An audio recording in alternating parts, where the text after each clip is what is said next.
നമുക്കെല്ലാവർക്കും അറിയാം, നമ്മളെല്ലാ മനുഷ്യന്മാരും ഭൂമിയിലാണ് താമസിക്കുന്നത്. പക്ഷെ നമുക്ക് അധിക കാലം ഇവിടെ താമസിക്കാൻ സാധിക്കുമോ? ഇല്ല എന്നതാണ് സത്യം. നമ്മുടെ തലമുറകൾക്ക് വലിയ കുഴപ്പമൊന്നും ഉണ്ടാവത്തില്ല. പക്ഷെ വരാൻ പോകുന്ന തലമുറകൾക്കൊന്നും ഈ ഭൂമിയിൽ താമസിക്കാനുള്ള സൗകര്യം ഉണ്ടായെന്ന് വരത്തില്ല. അതുകൊണ്ട് തന്നെ മനുഷ്യനെ സംബന്ധിച്ചിടത്തോളം അവൻ പുതിയ വാസസ്ഥലം തേടിപ്പോവും എന്ന കാര്യം ഉറപ്പാണ്. ഇപ്പോഴത്തെ കണ്ടീഷനിൽ ചന്ദ്രനും ചൊവ്വയുമാണ് മനുഷ്യന്റെ പ്രധാന ടാർഗറ്റ്. അങ്ങനെ വർഷം ഒരു 2250 കഴിഞ്ഞപ്പോൾ കുറേയേറെ മനുഷ്യർ ചന്ദ്രനിൽ താമസിക്കാൻ തുടങ്ങിയിട്ടുണ്ട്. ഭൂമിയിൽ ഇത്രയും ലക്ഷറി ലൈഫ് ജീവിച്ചതുകൊണ്ട് തന്നെ ചന്ദ്രനിലും അവർ വളരെ ലക്ഷറിയസ് ആയിട്ടുള്ള സാമ്രാജ്യങ്ങൾ കെട്ടിപ്പടുത്തുകൊണ്ടിരിക്കുകയാണ്. ആ ഒരു കാലത്ത് ജീവിക്കുന്ന 5 കുട്ടികളുടെ കഥയാണ് നമ്മൾ ഈ സിനിമയിലൂടെ കാണാൻ പോകുന്നത്.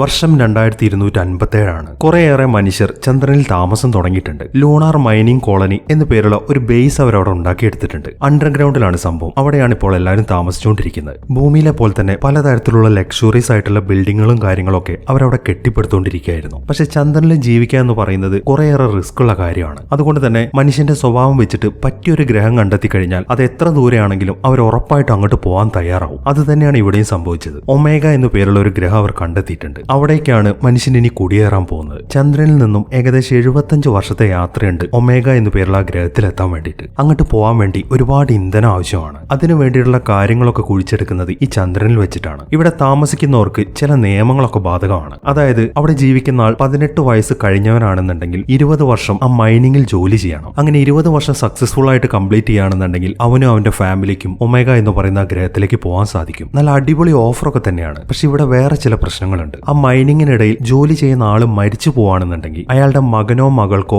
18 വയസ്സിൽ കൂടുതലാണ് പ്രായമെങ്കിൽ അയാളുടെ കോൺട്രാക്ട് പൂർത്തിയാക്കാൻ അയാൾക്ക് എത്ര വർഷം ഉണ്ടായിരുന്നു ആ ഒരു കാലയളവും കൂടെ അയാളുടെ മക്കൾ ആ മൈനിങ്ങിൽ ജോലി ചെയ്ത് തീർക്കണം. അങ്ങനെ അവരുടെ പാരന്റ്സിന്റെ കോൺട്രാക്ട് തീർക്കുകയാണെങ്കിൽ പിന്നെ അവരുടെ കോൺട്രാക്ട് ആരംഭിക്കുകയായി. അതായത് 20 വർഷം കൂടെ കൂടുതൽ ജോലി ചെയ്യണം. ചുരുക്കി പറഞ്ഞു കഴിഞ്ഞാൽ ഒരാൾ 10 വർഷം അവിടെ ജോലി ചെയ്തു. ആ 10 വർഷത്തിന് ശേഷം അയാൾ മരിച്ചു പോവാണെന്നുണ്ടെങ്കിൽ അയാളുടെ കോൺട്രാക്ട് തീരാൻ വേണ്ടി വീണ്ടും 10 വർഷം ബാക്കിയുണ്ട്. അത് അവരുടെ മക്കളെ ഏറ്റെടുക്കണം. ആ 10 വർഷം അവരുടെ മക്കൾ ജോലി ചെയ്ത് കഴിയുകയാണെങ്കിൽ പിന്നെ അവരുടെ കോൺട്രാക്റ്റിലേക്കാണ് പോകുന്നത്. അതായത് ഒരു 20 വർഷം കൂടെ. അതും കൂടെ തീർത്ത് കഴിഞ്ഞാൽ മാത്രമേ അവർക്ക് ആ ഒമേഗ എന്ന് പറയുന്ന ഗ്രഹത്തിലേക്ക് പോകാൻ സാധിക്കത്തുള്ളൂ. ഇനി വേറൊരു കാര്യമുള്ളത് എന്താണെന്ന് വെച്ച് കഴിഞ്ഞാൽ ഒരാൾ അവിടെ ജോലി ചെയ്യുന്നതിനിടയിൽ മരിച്ചു പോവാണ്. അയാളുടെ മകനോ മകൾക്കോ 18 വയസ്സിൽ താഴെയാണ് പ്രായമെന്നുണ്ടെങ്കിൽ അടുത്ത ട്രിപ്പിൽ അവർക്ക് ഫ്രീ ആയിട്ട് ഒമേഗയിലേക്ക് പോകാൻ സാധിക്കും. ഇതാണ് മൈനിങ്ങിൽ ജോലി ചെയ്യുന്ന ആൾക്കാർക്കിടയിലുള്ള ഒരു നിയമം. ആ ജോലിക്കാരെ സംബന്ധിച്ചിട്ട് വളരെ ബുദ്ധിമുട്ടിക്കുന്ന ഒരു നിയമമാണത്. കാരണം മൈനിങ് ആണ്, എപ്പോ വേണമെങ്കിലും ആരും മരിച്ചു പോവാം. അതുകൊണ്ട് തന്നെ അവരുടെ ഫാമിലിക്കാണ് ഇതിൽ ഏറ്റവും കൂടുതൽ സ്ട്രഗിൾ ചെയ്യേണ്ടി വരുന്നത്. അങ്ങനെ ഒരു വസ്തുത കൂടെ ഇതിലുണ്ട്. ഇനി നമുക്ക് ഇതിലെ കുട്ടികളെ പരിചയപ്പെടാം. ഇവന്റെ പേര്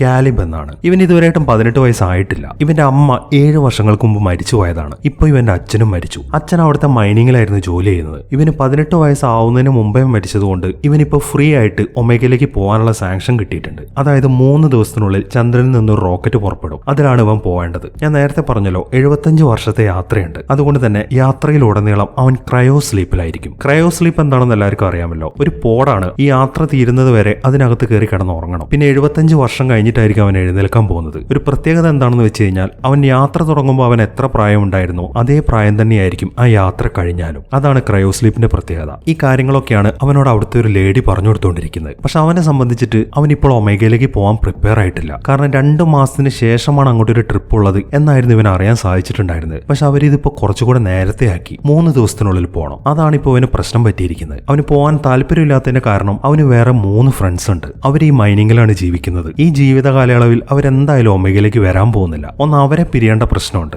രണ്ടാമത്തെ പ്രശ്നമാണ് അവനെ സംബന്ധിച്ച് ഏറ്റവും വലിയ പ്രശ്നം. ഞാൻ പറഞ്ഞല്ലോ അവന്റെ അച്ഛൻ ഈ മൈനിങ്ങിലാണ് ജോലി ചെയ്തത്. അദ്ദേഹത്തിന് കുറെ വർഷത്തെ എക്സ്പീരിയൻസ് ഉണ്ടായിരുന്നു. അതുകൊണ്ട് തന്നെ ചന്ദ്രനിലുള്ള പല സ്ഥലങ്ങളിൽ അയാൾ പോയിട്ടുണ്ട്. അയാൾ മരിക്കുന്നതിന് മുമ്പേ കാലിബിന്റെ അടുത്തൊരു കാര്യം പറഞ്ഞിട്ടുണ്ടായിരുന്നു. അതായത് അച്ഛനും അവന്റെ അമ്മയ്ക്കും ഈ ചന്ദ്രനിൽ ഏറ്റവും ഇഷ്ടപ്പെട്ട ഒരു സ്ഥലമുണ്ട്. ഒരു ക്രേറ്റർ ആണത്. ഈ ക്രേറ്റർ എന്ന് പറഞ്ഞു കഴിഞ്ഞാൽ ഉൽക്കം വീണിട്ടുണ്ടായിട്ടുള്ള വലിയ കുഴീനെയാണ് പറയുന്നത്. അവരിപ്പോ നിൽക്കുന്ന സ്ഥലത്ത് നിന്നും ഒരു ദിവസത്തെ യാത്ര ഉണ്ട് അങ്ങോട്ട്. ആ ക്രേറ്ററിന്റെ ഉള്ളിൽ എന്താണുള്ളത് എന്നത് ഇവൻ പോയി കാണണം എന്നതായിരുന്നു അവന്റെ അച്ഛന്റെ ആഗ്രഹം. അത് അവനോട് പറഞ്ഞതിന് ശേഷമാണ് അദ്ദേഹം മരിച്ചത്. ഇപ്പൊ 3 ദിവസത്തിനുള്ളിൽ ഒമേഗയിലേക്ക് പോകണമെന്ന് പറയുമ്പോൾ അവൻ എന്തായാലും ആ ക്രേറ്ററിന്റെ അകത്ത് പോയിട്ട് അത് കാണാൻ സാധിക്കത്തില്ല. ആ ഒരു സങ്കടമാണ് അവനെ അലട്ടിക്കൊണ്ടിരിക്കുന്നത്. പക്ഷെ നിർബന്ധമായിട്ടും അവൻ ഒമേഗയിലേക്ക് പോയേ പറ്റത്തുള്ളൂ. അതുകൊണ്ട് തന്നെ ഇനി എന്ത് ചെയ്യും എന്നറിയാതെ നിൽക്കുകയാണ് അവൻ. അങ്ങനെ അവൻ വളരെ വിഷമത്തോടെ ആ ബേസിനകത്തെ വലിയൊരു ടവറിന്റെ മുകളിലേക്കാണ് കയറി പോകുന്നത്. വളരെ ഉയരത്തിലാണ് അത് ഇരിക്കുന്നത്. പഠിക്കുന്നത്. ചെറുപ്പം മുതൽ തന്നെ അവന്റെ അച്ഛനാണ് അതിന് മുകളിലേക്ക് കയറാൻ അവനെ പ്രാക്ടീസ് ചെയ്യിപ്പിച്ചുകൊണ്ടിരുന്നത്. അതുകൊണ്ട് തന്നെ വിഷമം വരുമ്പോഴൊക്കെ അവൻ അവിടെയാണ് പോയിരിക്കാറ്. അതറിയുന്നത് കൊണ്ട് അവന്റെ ഫ്രണ്ട്സ് എല്ലാവരും ഇപ്പൊ അങ്ങോട്ട് വന്നിട്ടുണ്ട്.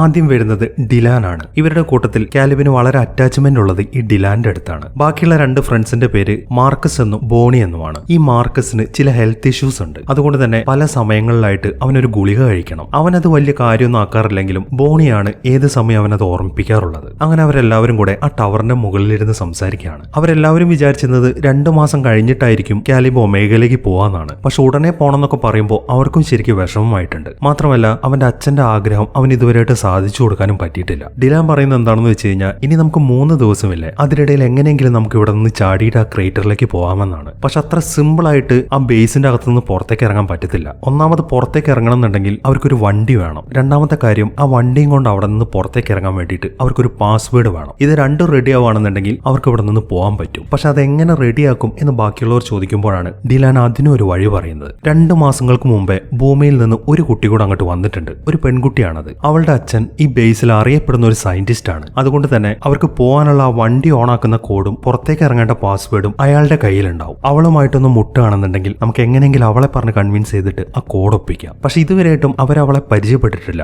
മാത്രമല്ല അവൾ ഭൂമിയിൽ നിന്ന് വന്ന പെണ്ണാണ്. ഈ ഇരിക്കുന്ന 4 പിള്ളേരും ഭൂമി എന്ന് പറയുന്നത് കണ്ടിട്ടേ ഇല്ല. അവർ ജനിച്ചതും വളർന്നതും ചന്ദ്രനിൽ തന്നെയാണ്. അതുകൊണ്ട് തന്നെ ഭൂമിയിലുള്ള ആളുകളുടെ സ്വഭാവം എങ്ങനെയാണെന്നും അവർക്ക് അറിയത്തില്ല. അതുകൊണ്ട് ബോണിയും മാർക്കസും ആദ്യം ചില എതിർപ്പൊക്കെ കാണിക്കുന്നുണ്ടെങ്കിലും ഡിലാൻ പറഞ്ഞ് കൺവിൻസ് ചെയ്യുമ്പോൾ അവരതിന് സമ്മതിക്കുന്നു. അങ്ങനെ അന്നത്തെ ഡിന്നർ കഴിക്കുന്നതിനിടയിൽ ഡിലാൻ വേഗം തന്നെ ആ പെൺകുട്ടിയുടെ അടുത്ത് കാര്യം പറയാൻ പോവാണ്. അവളെ പരിചയപ്പെട്ട ഉടനെ തന്നെ ഡിലാൻ എല്ലാ കാര്യങ്ങളും അവളുടെ അടുത്ത് വിശദമായിട്ട് പറയുന്നു. അതായത് എന്തിനാണ് അവർ പുറത്തേക്ക് പോകുന്നത്, എന്തൊക്കെയാണ് അവരുടെ ഉദ്ദേശങ്ങൾ, അങ്ങനെ A to Z കാര്യങ്ങൾ. ഒരച്ഛന്റെ ആഗ്രഹം സാധിക്കാൻ വേണ്ടിയിട്ടാണ് ഈ യാത്ര എന്നറിയുമ്പോൾ അവൾ കൺവിൻസ് ആവുന്നുണ്ട്. പക്ഷെ ഒരു ഡീലും കൂടെ അവൾ വെക്കുന്നുണ്ട്. അതായത് ആ യാത്രയിൽ അവളെയും കൂടെ കൂട്ടണം. അങ്ങനെയാണെങ്കിൽ ആ കോഡ് ഞാൻ എടുത്തു തരൂ എന്നാണ് അവൾ പറയുന്നത്. മറ്റൊരു നിവർത്തിയും ഇല്ലാത്തതുകൊണ്ട് അവരതിന് സമ്മതിക്കുകയും ചെയ്യുന്നു. ഇനി ഏത് ദിവസമാണ് പോകേണ്ടത് എന്ന കാര്യം കൂടെ അവർ ശ്രദ്ധിക്കേണ്ടതുണ്ട്. കാരണം അവർ ആ വണ്ടിയും കൊണ്ട് പുറത്തേക്ക് ഇറങ്ങുകയാണെന്നുണ്ടെങ്കിൽ അവിടുത്തെ ആളുകൾക്ക് അത് മനസ്സിലാക്കാൻ സാധിക്കും. അതുകൊണ്ട് തന്നെ അവന്മാർ ഉറപ്പായിട്ട് അവരെ ഫോളോ ചെയ്ത് പിടിച്ച് തിരിച്ച് അങ്ങോട്ട് തന്നെ കൊണ്ടുപോകും. അതുകൊണ്ട് ആർക്കും പുറത്തിറങ്ങാൻ പറ്റാത്തൊരു സമയത്ത് വേണം അവർക്ക് പോകാൻ. അതിനും അവർ ഒരു മാർഗം കണ്ടെത്തിയിട്ടുണ്ട്. അതായത് ഒരു ദിവസത്തിനുള്ളിൽ മെറ്റിയോർ ഷവറിന്റെ ഒരു വാണിംഗ് അവർക്ക് വന്നിട്ടുണ്ട്. മെറ്റിയോർ ഷവർ എന്ന് പറഞ്ഞു കഴിഞ്ഞാൽ ഉൽക്കാപതനം. ചന്ദ്രനിൽ കുറെ ഉൽക്കകൾ വന്ന് വീഴുന്നതാണല്ലോ. അങ്ങനെ ഒരു സംഭവം വരുമ്പോൾ ആർക്കും പുറത്തേക്ക് ഇറങ്ങാൻ സാധിക്കത്തില്ല. ആ മുഴുവൻ ബേസും ലോക്ക്ഡൌണിലായിരിക്കും. ഒരാളും പുറത്തു പോകാൻ പറ്റത്തില്ല. അന്നത്തെ ദിവസം പുറത്തിറങ്ങാൻ വേണ്ടിയിട്ടാണ് അവർ പ്ലാൻ ചെയ്തിരിക്കുന്നത്. അപ്പോൾ ഈ മെറ്റിയോർ ഷവർ ആ കുട്ടികളെ ബാധിക്കത്തില്ലേ എന്നൊരു സംശയം നിങ്ങൾക്ക് തോന്നുന്നുണ്ടാവും. അതിന് അവർ തന്നെ ഒരു എക്സ്പ്ലനേഷൻ കൊടുക്കുന്നുണ്ട്. അവർ ഇത്രയും വർഷമായിട്ട് ആ ബേസിലിരിക്കുകയാണ്. മെറ്റിയോർ ഷവർ വാർണിങ്ങിനെ തുടർന്ന് പലതവണ അവിടെ ലോക്ക്ഡൌൺ വന്നിട്ടുമുണ്ട്. പക്ഷെ ഇതുവരെയായിട്ടും ഉൽക്കകൾ വന്ന് പതിക്കുന്നത് അവർക്ക് കാണാൻ സാധിച്ചിട്ടില്ല. അതുകൊണ്ട് തന്നെ ഇതും സാധാരണ ഒരു ലോക്ക്ഡൌൺ ആണ്, ഉൽക്കകളൊന്നും വന്ന് വീഴാൻ പോകുന്നില്ല എന്ന് ചിന്തിച്ചിട്ടാണ് അവർ ആ യാത്രയ്ക്ക് ഒരുങ്ങിയത്.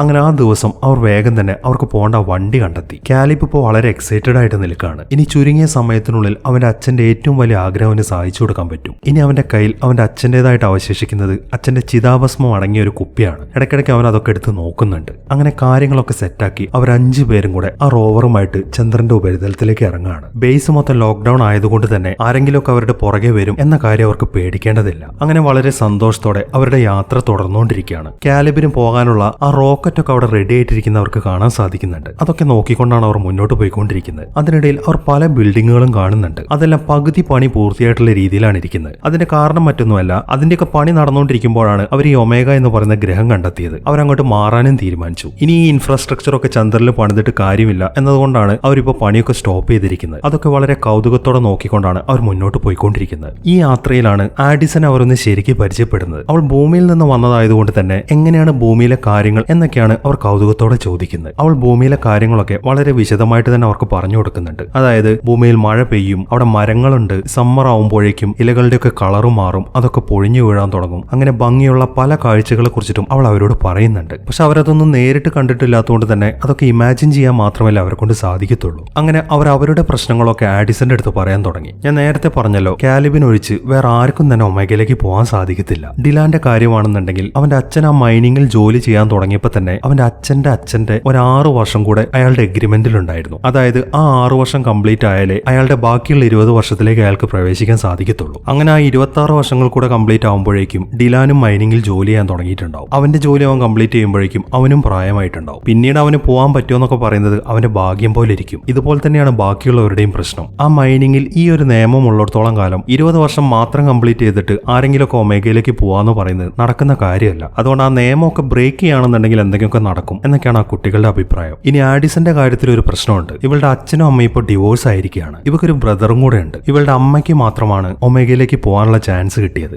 ഡിവോഴ്സ് ആയതുകൊണ്ട് തന്നെ അവളുടെ അമ്മ അവളുടെ അനിയനെയും കൊണ്ട് പോകാനാണ് തീരുമാനിച്ചിരിക്കുന്നത്. അതുകൊണ്ട് തന്നെ അവൾക്ക് പോകാൻ സാധിക്കത്തില്ല. ആ ഒരു വിഷമവും പിന്നെ ഭൂമിയിൽ നിന്ന് ഇങ്ങോട്ട് പോകുന്നൊരു വിഷമം കൂടെ അവളെ വല്ലാതെ അലട്ടുന്നുണ്ട്. ആ കാര്യങ്ങളൊക്കെ ഈ ഒരു നിമിഷത്തിൽ അവൾ എല്ലാവരോടും പറയുന്നുണ്ട്. അങ്ങനെ കുറെ സമയത്തെ യാത്രയ്ക്ക് ശേഷം അവർ തൽക്കാലം വണ്ടി ഒന്ന് ഒതുക്കിയിരിക്കുകയാണ്. കാരണം അവർക്കൊന്ന് പുറത്തേക്ക് ഇറങ്ങണം. ഇതുവരെയായിട്ടും അവർ ചന്ദ്രന്റെ ഉപരിതലത്തിൽ നടന്നിട്ടില്ല. അതിനുവേണ്ടി എല്ലാവരും അവരവരുടെ സ്യൂട്ടൊക്കെ എടുത്തിട്ട് പുറത്തേക്ക് ഇറങ്ങാൻ തുടങ്ങി. ആഡിസൺ ഭൂമിയിൽ നിന്ന് വന്നതായത് കാരണം അവർക്ക് വേറൊരു ടൈപ്പ് സ്യൂട്ടാണുള്ളത്. അത് അവളുടെ അച്ഛൻ അവർക്ക് സമ്മാനിച്ചതാണ്. അങ്ങനെ അതെല്ലാം ധരിച്ചതിന് ശേഷം അവർ പുറത്തേക്ക് ഇറങ്ങി. ഞാൻ പറഞ്ഞല്ലോ, ആദ്യമായിട്ടാണ് അവർ ചന്ദ്രന്റെ ഉപരിതലത്തിലേക്ക് ഇറങ്ങുന്നത്. അവിടെ നടക്കുന്ന ആ ഒരു ഫീലിംഗ് അവരെ വല്ലാതെ അത്ഭുതപ്പെടുത്തുന്നതായിരുന്നു. പ്രത്യേകിച്ച് ഗ്രാവിറ്റി ഇല്ലാത്തതുകൊണ്ട് അവരിങ്ങനെ കുറെ സമയമായിട്ട് അവിടെ ഇങ്ങനെ ചാടി നടന്നുകൊണ്ടിരിക്കുകയാണ്. ഈ ഒരു സമയത്താണ് അവരെ അതിശയിപ്പിക്കുന്ന കാഴ്ച കാണുന്നത്. അത് ഭൂമിയായിരുന്നു. വളരെ കൗതുകത്തോടെ കുറെ സമയം അവർ ഭൂമിയെ തന്നെ നോക്കി നിൽക്കുകയാണ്. അങ്ങനെ കുറച്ച് സമയത്തിന് ശേഷം അവരൊരു ഗെയിം കളിക്കാൻ തുടങ്ങി. ആഡിസൺ ആണ് ഗെയിം പറയുന്നത്. അതായത് എർത്തിലെ ഏറ്റവും പ്രചാരമുള്ള ഒരു ഗെയിമാണല്ലോ ബേസ്ബോൾ. അവർക്ക് ആർക്കും അത് എങ്ങനെയാണെന്ന് കളിക്കാന്ന് പോലും അറിയത്തില്ല. അവൾ അതൊക്കെ അവരെ പഠിപ്പിച്ചതിന് ശേഷം അവർ ബേസ്ബോൾ കളിക്കാൻ തുടങ്ങി. പക്ഷെ ചന്ദ്രനിലെ ഗ്രാവിറ്റി ഇല്ലാത്തതുകൊണ്ട് തന്നെ ഒരൊറ്റ അടിക്ക് ആ കല്ലൊക്കെ തെറിച്ചു പോവാണ്. ഓരോ തവണ ബോൾ ചെയ്യാൻ വേണ്ടിയിട്ടും അവർക്ക് ഓരോരോ കല്ലുകൾ കണ്ടെത്തേണ്ട അവസ്ഥയാണ്. അതുകൊണ്ട് തന്നെ അവർക്ക് ശരിക്കും മടുത്തു തുടങ്ങി. ഇതാണോ ഇത്ര വലിയ ഗെയിം എന്നൊക്കെ ഡിലാൻ ചോദിക്കുന്നുണ്ട്. അത് കേൾക്കുമ്പോൾ ഇത് അവിടുത്തെ ഏറ്റവും ഫേമസ് ആയിട്ടുള്ള ഒരു ഗെയിമാണ്. പക്ഷെ അവിടെ ഗ്രാവിറ്റി ഉണ്ട്, ഗ്രാവിറ്റിയിലുമാണ് ഇത് കളിക്കാൻ എന്നൊക്കെയാണ് അവൾ പറയുന്നത്. അങ്ങനെ തൽക്കാലം അവർ ആ ബേസ്ബോൾ കളിക്കുന്നൊക്കെ നിർത്തിയതിനു ശേഷം ആഡിസൺ ആണെങ്കിൽ ഭൂമിയെ നോക്കിക്കൊണ്ട് അവിടെ ഇരിക്കുകയാണ്. ഭൂമി വിട്ട് ചന്ദ്രനിലേക്ക് വന്നത് അവളുടെ മനസ്സിന് ഇതുവരെയായിട്ട് ഉൾക്കൊള്ളാൻ സാധിച്ചിട്ടില്ല. ഇപ്പോഴും അവിടെ തന്നെ താമസിക്കണം എന്നാണ് അവൾ ആഗ്രഹിക്കുന്നത്. അതുകൊണ്ട് തന്നെ വളരെ സങ്കടത്തോടെ കുറെ നേരം അവൾ ഭൂമിയെ നോക്കിയിരിക്കുന്നുണ്ട്. ഈ സമയം ബാക്കിയുള്ള പിള്ളേരാണെന്നുണ്ടെങ്കിൽ മറ്റൊരു ഗെയിം കളിക്കാൻ തുടങ്ങി. അതായത് അവരിങ്ങോട്ട് പോരുമ്പോൾ ഒരുപാട് ഓക്സിജൻ ടാങ്കുകൾ ആ വണ്ടിയിലേക്ക് കയറ്റി വെച്ചിട്ടുണ്ട്. അതെല്ലാം തുറന്നു വിട്ട് അവർ റോക്കറ്റ് പോലെ മുകളിലേക്ക് പോയിക്കൊണ്ടിരിക്കുകയാണ്. പക്ഷെ അധികം മുകളിലേക്ക് പോയി കഴിഞ്ഞാൽ അവർ സ്പേസിലെത്തും. അതുകൊണ്ട് തന്നെ ആ വണ്ടിയിൽ ഒരു കയറ് കെട്ടിയിട്ടാണ് അവർ മുകളിലേക്ക് പോയിക്കൊണ്ടിരിക്കുന്നത്. ഒരു ലിമിറ്റ് കഴിഞ്ഞു കഴിഞ്ഞാൽ അവർക്ക് ആ കയറ് വെച്ച് തിരിച്ചു വലിച്ചെടുക്കാൻ സാധിക്കും. അവർ ആ കളിക്കുന്നൊക്കെ കാണുമ്പോൾ ആഡിസനും ഭയങ്കര കൗതുകമായി. അവളും അവരുടെ കൂടെ കളിക്കാൻ തുടങ്ങി. അങ്ങനെ ഓരോരുത്തരായിട്ട് ആ ഓക്സിജൻ ടാങ്ക് ഒക്കെ പൊട്ടിച്ച് മുകളിലേക്ക് പോയിക്കൊണ്ടിരിക്കുകയാണ്. അതിനിടയിലാണ് പെട്ടെന്നൊരു പ്രശ്നം പറ്റുന്നത്. ബോണി മുകളിലേക്ക് പോയി കഴിഞ്ഞപ്പോൾ ആ കയറ് കെട്ടിയിരിക്കുന്നത് പൊട്ടിപ്പോകുന്നു. അവൻ തെറിച്ച് സ്പേസിലേക്ക് പോയിക്കൊണ്ടിരിക്കുകയാണ്. അത് കാണുന്ന എല്ലാവർക്കും ശരിക്കും ടെൻഷനായി. മാർക്കസ് എന്ത് ചെയ്യുന്നു വെച്ച് കഴിഞ്ഞാൽ അവൻ വേഗം ഓടിച്ചെന്ന് ഒരു ടാങ്ക് എടുത്തുകൊണ്ട് വന്നിട്ട് അത് പൊട്ടിച്ച് മുകളിലേക്ക് പോകുന്നു. ഇവരാരും തന്നെ കയറ് കെട്ടിയിട്ടില്ല. പക്ഷെ ആ ഓക്സിജൻ ടാങ്കിൽ ഒരു കൺട്രോൾ ഉണ്ട്. ബോണിയുടെ കാര്യത്തിൽ അവനാകെ പേടിച്ചതുകൊണ്ട് അവൻ ആ ടാങ്ക് കൺട്രോൾ ചെയ്യാൻ സാധിക്കുന്നില്ല. അതുകൊണ്ടാണ് മാർക്കസ് ഇപ്പോൾ അവന്റെ പുറകെ പോയിരിക്കുന്നത്. അങ്ങനെ മാർക്കസ് അവനെ പിടിക്കെങ്കിലും രണ്ടുപേർക്കും നിയന്ത്രണം കിട്ടുന്നില്ല. അത് കാണുമ്പോൾ കാലിബും ഡിലാനും ആഡിസനെ താഴെ നിർത്തി വേഗം തന്നെ മുകളിലേക്ക് പോകാൻ തുടങ്ങി. അവൾ ഡയറക്ഷൻ പറഞ്ഞു കൊടുക്കുന്നതിനനുസരിച്ചിട്ടാണ് അവർ ഇപ്പോൾ മുകളിലേക്ക് പോയിക്കൊണ്ടിരിക്കുന്നത്. അങ്ങനെ വളരെ കഷ്ടപ്പെട്ട് അവർ രണ്ടുപേരും കൂടെ ആദ്യം പോയ രണ്ടുപേരെ പിടിക്കുന്നു. അതിനുശേഷം പെട്ടെന്ന് തന്നെ താഴേക്ക് വരുന്നു. അവർക്ക് ഭാഗ്യമുള്ളതുകൊണ്ട് വലിയ കുഴപ്പമൊന്നും പറ്റാതെ അവർ താഴേക്ക് ലാൻഡ് ചെയ്തു. ജീവൻ രക്ഷപ്പെട്ടതുകൊണ്ട് തന്നെ അവരെല്ലാവരും ആകെ സമാധാനത്തിലിരിക്കുകയാണ്.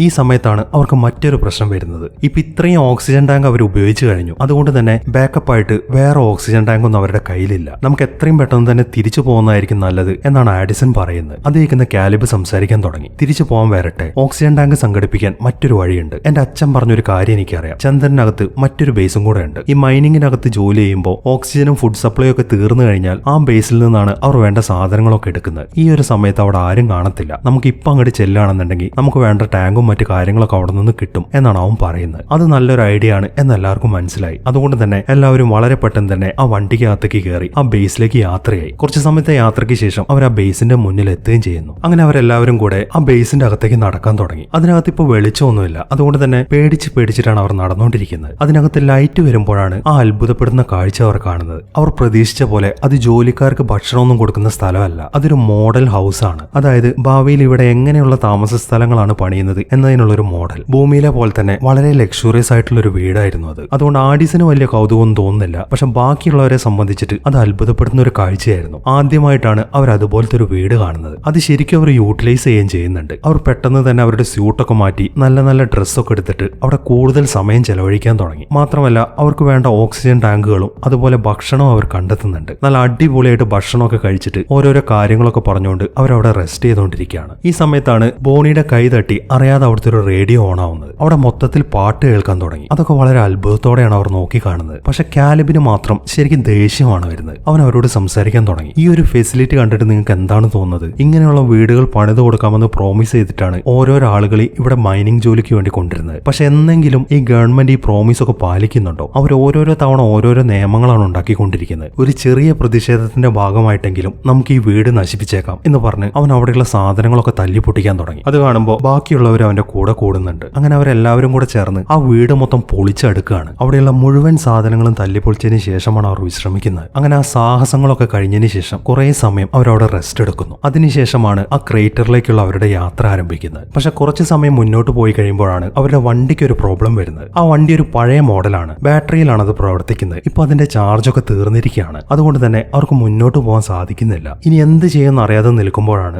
ആഡിസൺ വേഗം ചെന്ന് അതിലൊരു അലാറം ഓണാക്കുന്നത്. ആ അലാറം എന്താണ് സംഭവം എന്ന് വെച്ച് കഴിഞ്ഞാൽ ആ വണ്ടിക്കകത്ത് അലാറം അടിക്കുമ്പോൾ അത് ബേസിലുള്ള ആളുകൾക്കും കേൾക്കാൻ സാധിക്കും. അങ്ങനെ വരുമ്പോൾ ഇവിടെ ആരോ അകപ്പെട്ടിട്ടുണ്ടെന്ന് മനസ്സിലാക്കിയിട്ട് അവർ രക്ഷിക്കാൻ വേണ്ടി അങ്ങോട്ട് വരും. ഇവിടെ കടന്ന് ചാവുന്നതിലും നല്ലത് അതാണ് എന്നൊക്കെയാണ് ആഡിസൺ പറയുന്നത്. അത് കേൾക്കുമ്പോൾ പക്ഷെ അവർ ഇപ്പൊ തന്നെ വരത്തില്ലേ? ഇല്ല ഡിലാൻ, ഇപ്പൊ ബേസിൽ ലോക്ക്ഡൌൺ ആണ്. ലോക്ക്ഡൌൺ അവസാനിക്കാതെ അവരാരും ഇപ്പൊ പുറത്തേക്ക് ഇറങ്ങത്തില്ല. ലോക്ക്ഡൌൺ അവസാനിക്കുന്ന വരെ നമുക്ക് സമയമുണ്ട്. അതിനുള്ളിൽ നമുക്ക് ആ ക്രേറ്ററിലേക്ക് പോയിട്ട് ഇങ്ങോട്ട് തന്നെ തിരിച്ചു വരാൻ സാധിക്കും എന്നൊക്കെയാണ് അവൾ പറയുന്നത്. അത് നല്ലൊരു ഐഡിയ ആണ് എന്ന് എല്ലാവർക്കും മനസ്സിലായി. അങ്ങനെ അവർ വേഗം തന്നെ ആ വണ്ടിയിൽ നിന്ന് ഇറങ്ങി ആ ക്രേറ്ററിലേക്ക് നടന്നു പോവാണ്. കുറച്ച് ദൂരമേ അങ്ങോട്ട് ഉണ്ടായിരുന്നുള്ളൂ. വളരെ പെട്ടെന്ന് തന്നെ അവർ നടന്ന് ആ ക്രേറ്ററിന്റെ മുന്നിലെത്തി. ആ ക്രേറ്ററിന്റെ അകത്തെ കാഴ്ച അവരെ ശരിക്കും അത്ഭുതപ്പെടുത്തി കളഞ്ഞു. ഒരു വലിയ സ്ക്വയർ ഷേപ്പിലുള്ള ഒരു സാധനം അവിടെ ഇരിക്കുന്നുണ്ട്. അതിങ്ങനെ കത്തിക്കൊണ്ടിരിക്കുകയാണ്. വളരെ അത്ഭുതത്തോടെ കുറച്ച് സമയം അവർ അതിലേക്ക് തന്നെ നോക്കി നിൽക്കുന്നു. അതിനുശേഷം എല്ലാവരും കൂടെ ആ ക്രേറ്ററിന്റെ അകത്തേക്ക് ഇറങ്ങുകയാണ്. അങ്ങനെ അവർ പതുക്കെ പതുക്കെ ആ സ്ക്വയർ പോലെ ഇരിക്കുന്ന സാധനത്തിന്റെ തൊട്ടടുത്തെത്തി. പക്ഷെ അവിടെ ഒരു ഡോർ ഒന്നും കാണുന്നില്ല. കുറച്ച് സമയം അവിടെ സെർച്ച് ചെയ്ത് കഴിയുമ്പോഴാണ് അവർ നിൽക്കുന്നതിന്റെ താഴെ ഒരു ചെറിയ ചതുരക്കഷ്ണം കാണുന്നത്. അതിൽ ഞെക്കുമ്പോൾ ഒരു ഡോർ താഴേക്ക് തുറന്നു വരുന്നു. അത് അണ്ടർഗ്രൗണ്ടിലേക്കുള്ള ഒരു വഴിയാണ്. അവർ വേഗം തന്നെ ആ വഴി താഴേക്ക് ഇറങ്ങാൻ തുടങ്ങി. അങ്ങനെ നടന്ന് ഒരു വലിയ റൂമിന്റെ അകത്താണ് അവർ എത്തി നിൽക്കുന്നത്. പക്ഷെ അതിനകത്ത് പ്രത്യേകിച്ചൊന്നുമില്ലായിരുന്നു. ഒരു ഉണങ്ങിയ മരം മാത്രമാണ് അവിടെ നിൽക്കുന്നത്. എന്തിനായിരിക്കും ഇങ്ങനെ ഒരു സംഭവം അവിടെ പണിത് വെച്ചത് എന്ന കാര്യം എങ്ങനെ ചിന്തിച്ചിട്ട് അവർക്ക് മനസ്സിലാവുന്നില്ല. അവന്മാരെ സംബന്ധിച്ചിട്ട് അവന്മാർ ആദ്യമായിട്ടാണ് ബേസിൽ നിന്ന് പുറത്തേക്ക് ഇറങ്ങുന്നത്. പക്ഷെ ആഡിസൺ അങ്ങനെയല്ല. അവൾ ഭൂമിയിൽ ജീവിച്ചു വളർന്നവളാണ്. അതുകൊണ്ട് തന്നെ ഇതുപോലത്തെ പല റൂമുകളും അവൾ കണ്ടിട്ടുണ്ട്. ഇതിനകത്ത് എന്തോ ഒരു രഹസ്യം ഒളിഞ്ഞിരിക്കുന്നുണ്ട് എന്ന് അവൾക്ക് മനസ്സിലായിട്ടുണ്ട്. എന്തെങ്കിലും സ്വിച്ചോ മറ്റെന്തെങ്കിലും ഉണ്ടോ എന്ന് അന്വേഷിക്കാൻ വേണ്ടി അവൾ അതിന്റെ ചുമരൊക്കെ പരതി നടക്കുകയാണ്. അവളുടെ ഊഹം ശരിയായിരുന്നു. അവിടെ ഒരു ബട്ടൺ ഉണ്ട്. അവൾ വേഗം തന്നെ ആ ബട്ടണിൽ വിരലമർത്തുന്നു. അതിനുശേഷം അവർ കണ്ട കാഴ്ച അവരെ ശരിക്കും ഞെട്ടിച്ചു കളഞ്ഞു. ആ റൂം മൊത്തമായി ഒരു വെർച്വൽ ലോകമായിട്ട് മാറിയിരിക്കുകയാണ്. അതിമനോഹരമായ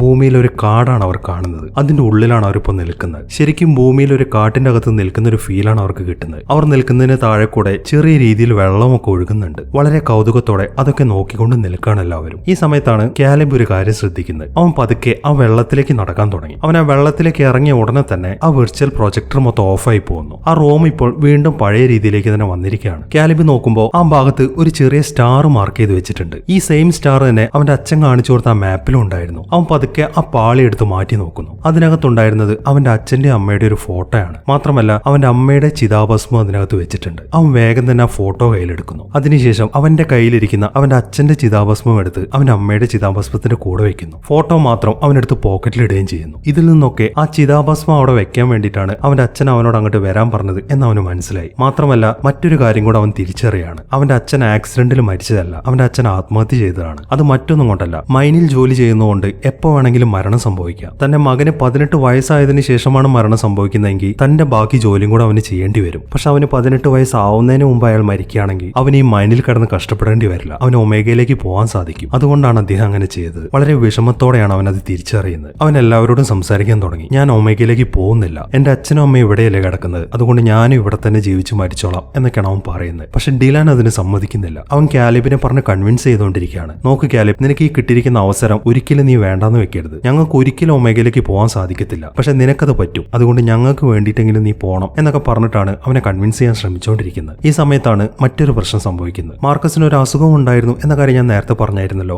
ഓരോ ഇന്റർവെല്ലിലും അവൻ ഗുളിക കഴിക്കേണ്ടതാണ്. ഇതിപ്പോ ആ റോവറിൽ നിന്ന് പുറത്തേക്ക് ഇറങ്ങിയപ്പോൾ അന്തരീക്ഷമർദ്ദം മൊത്തം മാറിയിട്ടുണ്ട്. അവന്റെ അസുഖമാണെങ്കിൽ കൂടിക്കൊണ്ടിരിക്കുകയാണ്. ആ ഗുളിക കൊടുത്തിട്ടില്ലെങ്കിൽ അവൻ ഉറപ്പായിട്ടും മരിക്കും. ആ റോവറിന്റെ അകത്ത് അവന് വേണ്ട ഗുളികയുണ്ട്. അതുകൊണ്ട് എത്രയും പെട്ടെന്ന് അവനെ എടുത്തുകൊണ്ട് ആ റോവറിലേക്ക് പോകാനാണ് അവർ തീരുമാനിച്ചിരിക്കുന്നത്. അങ്ങനെ അവരെല്ലാവരും കൂടെ അവനെയും പൊക്കിയെടുത്ത് ഓടാൻ തുടങ്ങി. ഇറങ്ങിയ പോലെ അത്ര ഈസി ആയിരുന്നില്ല മുകളിലേക്ക് കയറാൻ. വളരെ കഷ്ടപ്പെട്ടിട്ടാണ് അവർ ആ ക്രേറ്ററിൽ നിന്ന് മുകളിലേക്ക് കയറുന്നത്. അങ്ങനെ ആ ക്രേറ്ററിൽ നിന്നും പുറത്തേക്ക് ഇറങ്ങി വെളിയിലെത്തുമ്പോഴാണ് മറ്റൊരു പ്രശ്നം അവരെ നേരിടുന്നത്. ആ ഉൽക്കാപതനം. ഇതുവരെ അവരത് കണ്ടിട്ടില്ലെങ്കിലും ഇപ്പൊ അത് റിയൽ ആയിട്ട് സംഭവിച്ചിരിക്കുകയാണ്. ആകാശത്ത് നിന്നും ഒരുപാട് ഉൽക്കകൾ താഴേക്ക് വന്ന് വീഴുന്നുണ്ട്. പക്ഷെ അതൊന്നും നോക്കി നിന്നിട്ട് ഒരു കാര്യമില്ല. എത്രയും പെട്ടെന്ന് തന്നെ ആ റോവറിൽ എത്തിയേ പറ്റൂ. അതുകൊണ്ട് തന്നെ ആ ഉൽക്കകളെയൊക്കെ മൈൻഡ് ചെയ്യാതെ അവർ ഓടിക്കൊണ്ടിരിക്കുകയാണ്. കുറെ ഓടി എടുത്തെത്തുമ്പോഴാണ് പെട്ടെന്ന് ഒരു ഉൽക്ക തട്ടിയിട്ട് ആഡിസൺ തെറിച്ചു വീഴുന്നത്. ബാക്കിയുള്ളവരാണെങ്കിൽ കുറെ മുന്നിലെത്തിയിട്ടുണ്ട്. അങ്ങനെ മാർക്കസിനെ വണ്ടിയിൽ കയറ്റി അവർ തിരിഞ്ഞു നോക്കുമ്പോൾ ആഡിസനെ കാണുന്നില്ല. അവളാണെങ്കിൽ ഒരു പാറക്കല്ലിന്റെ അപ്പുറത്ത് മറിഞ്ഞിരിക്കുകയാണ്. അങ്ങനെ കാലിബും ഡിലാനും കൂടെ വേഗം തന്നെ അവളുടെ അടുത്തേക്ക് ഓടി വരുന്നു. അതിനുശേഷം അവളെ എടുത്തുകൊണ്ട് അവിടെ നിന്ന് പോകാൻ തുടങ്ങുമ്പോഴാണ് മറ്റൊരു ഉൽക്ക വന്ന് ഡിലാന്റെ ദേഹത്ത് വീഴുന്നത്. അത് വീഴുന്നതോടുകൂടെ അവന്റെ ഹെൽമെറ്റിന് ഒരു പൊട്ടൽ സംഭവിച്ചിട്ടുണ്ട്. ഈ സമയം കാലിബ് ആണെങ്കിൽ ഒരു പശ വെച്ച് വേഗം തന്നെ അവന്റെ ആ ഹെൽമെറ്റിലെ പൊട്ടൽ ഒട്ടിക്കുന്നു. പക്ഷെ അവന്റെ ബോധം പോയിട്ടുണ്ട്. അതുകൊണ്ട് തന്നെ അവർ രണ്ടുപേരും പൊക്കിയെടുത്ത് വളരെ കഷ്ടപ്പെട്ട് അവനെയും കൊണ്ട് ആ വണ്ടിക്കകത്തേക്ക് കയറുന്നു. ഈ സമയമാകുമ്പോഴേക്കും വണ്ടിയിൽ ഉൽക്ക വന്നു വീണിട്ട് അതിന്റെ ചില്ലൊക്കെ തകർന്നിട്ടുണ്ട്. അതുകൊണ്ട് തന്നെ അവർക്ക് സ്യൂട്ടൊന്നും ഇനി ഊരി വെക്കാൻ സാധിക്കത്തില്ല. മാത്രമല്ല വണ്ടി അവർക്ക് സ്റ്റാർട്ട് ചെയ്യാൻ സാധിക്കത്തില്ല. ഒന്നും ചെയ്യാൻ പറ്റാതെ ആ വണ്ടിക്കകത്ത് തന്നെ കിടക്കാണ് അവർ. കുറച്ച് സമയം കഴിയുമ്പോഴേക്കും ഡിലന് ബോധം വന്നിട്ടുണ്ട്. ഇനിയിപ്പോ അവരുടെ ആകെ പ്രതീക്ഷ ആ ലോക്ക്ഡൌൺ മാറി ആ റെസ്ക്യൂ ടീം അങ്ങോട്ട് വരുന്നതാണ്. അതിനു വേണ്ടിയിട്ടുള്ള കാത്തിരിപ്പിലാണ് അവർ. അങ്ങനെ കുറെ നേരം കാത്തിരുന്ന് അവരുടെ എല്ലാവരുടെയും ബോധം പോകുന്നു. ഇനി കാണിക്കുന്നത് കാലിബിനെയാണ്. അവൻ കണ്ണു തുറന്നു നോക്കുമ്പോൾ 75 വർഷം കഴിഞ്ഞിരിക്കുകയാണ്. അതായത് അവൻ ഇപ്പോഴുള്ളത് ഒമേഗയിലാണ്. അത് അവന് വിശ്വസിക്കാൻ സാധിക്കുന്നില്ല. 75 വർഷം കഴിഞ്ഞു പോയിരിക്കുന്നു. ഒന്നും മനസ്സിലാകാതെ അവിടെ ഇരിക്കുമ്പോഴാണ് ഒരു നേഴ്സ് അങ്ങോട്ട് വരുന്നത്. അവരവന് കാര്യങ്ങളൊക്കെ എക്സ്പ്ലെയിൻ ചെയ്ത് കൊടുത്തതിന് ശേഷം ഒരു റെക്കോർഡർ അവന്റെ കയ്യിൽ കൊടുക്കുന്നു. അതിലുണ്ടായിരുന്നത് അവന്റെ ഫ്രണ്ട്സിന്റെ വോയിസ് റെക്കോർഡിംഗ്സ് ആണ്. 75 വർഷമായി അവൻ അയച്ചുകൊണ്ടിരുന്നതാണത്. ഇനി അങ്ങോട്ടുള്ള അവന്റെ ജീവിതം മുഴുവൻ അവന്റെ ഫ്രണ്ട്സിന്റെ ശബ്ദവും കേൾക്കാൻ സാധിക്കും. അവർക്ക് ആർക്കും ഒരു കുഴപ്പവും പറ്റിയിട്ടില്ല. ആ വോയിസ് റെക്കോർഡിംഗിൽ അവരെല്ലാവരും അവരുടെ വിശേഷങ്ങൾ പങ്കുവെക്കുന്നുണ്ട്. അതിൽ പ്രധാനമായിട്ടും പറയുന്നത് എന്താണെന്ന് വെച്ച് കഴിഞ്ഞാൽ നമ്മുടെ മാർക്കസ് ഉണ്ടല്ലോ, അവനൊരു ബേസ്ബോൾ ടീം ഉണ്ടാക്കിയെടുത്തിരിക്കുകയാണ്. ആഡിസിന്റെ കാര്യമാണെന്നുണ്ടെങ്കിൽ ആ മൈനേഴ്സിന്റെ ഇടയിൽ കുറച്ച് ഗ്രൂപ്പൊക്കെ ഉണ്ടാക്കി അവൾ അവിടെ ഒരു സമരമൊക്കെ ചെയ്തിട്ടുണ്ടായിരുന്നു. അത് മറ്റൊന്നിനുമല്ല, ആ മൈനേഴ്സിന്റെ ഇടയിലുള്ള നിയമങ്ങളൊക്കെ മാറ്റിയെടുക്കാൻ വേണ്ടിയിട്ടാണ്. അവൾ അതിൽ വിജയിക്കുകയും ചെയ്തു. ബോണിയാണ് ഇപ്പോൾ ആ മൈനിങ്ങിനെ ലീഡ് ചെയ്യുന്നത്. അങ്ങനെ പ്രായമായി കഴിഞ്ഞപ്പോൾ നമ്മുടെ ഡിലാൻ കല്യാണം കഴിച്ചിരിക്കുന്ന ആഡിസനെയാണ്. പിന്നീട് അങ്ങോട്ട് അവർക്ക് കുഞ്ഞുണ്ടായി. ആ കുഞ്ഞുങ്ങളുണ്ടായി. അങ്ങനെ വളരെ സന്തോഷകരമായിട്ടുള്ള ജീവിതമാണ് അവർ നയിച്ചുകൊണ്ടിരിക്കുന്നത്. അതിൽ ആഡിസൺ ഒരു പ്രത്യേക കാര്യം പറഞ്ഞിട്ടുണ്ടായിരുന്നു. അവളുടെ ഒരു ബ്രദറിന്റെ കാര്യം നേരത്തെ പറഞ്ഞിട്ടുണ്ടല്ലോ, അവനും ഇപ്പോൾ ഒമേഗയിലേക്ക് വന്നിട്ടുണ്ട്. നീ അവനെ കാണുകയാണെന്നുണ്ടെങ്കിൽ അവന് ഈ ഗിഫ്റ്റ് കൊടുക്കണം എന്ന് പറഞ്ഞ് ഒരു പാവക്കുട്ടീനെ അവൾ അവന് കൊടുത്തിട്ടുണ്ടായിരുന്നു. അങ്ങനെ കാലിബ് ആണെങ്കിൽ അവളുടെ അനിയനെ കണ്ടെത്തി ചേച്ചി തന്നതാണെന്നും പറഞ്ഞ് ആ ഗിഫ്റ്റ് അവന് കൊടുക്കുകയാണ്. അതിനുശേഷം അവർ ഓരോരോ കഥകളൊക്കെ പറഞ്ഞ് ഒമേഗ എന്ന ഗ്രഹത്തിന്റെ ഭംഗിയൊക്കെ ആസ്വദിച്ചുകൊണ്ടിരിക്കുകയാണ്.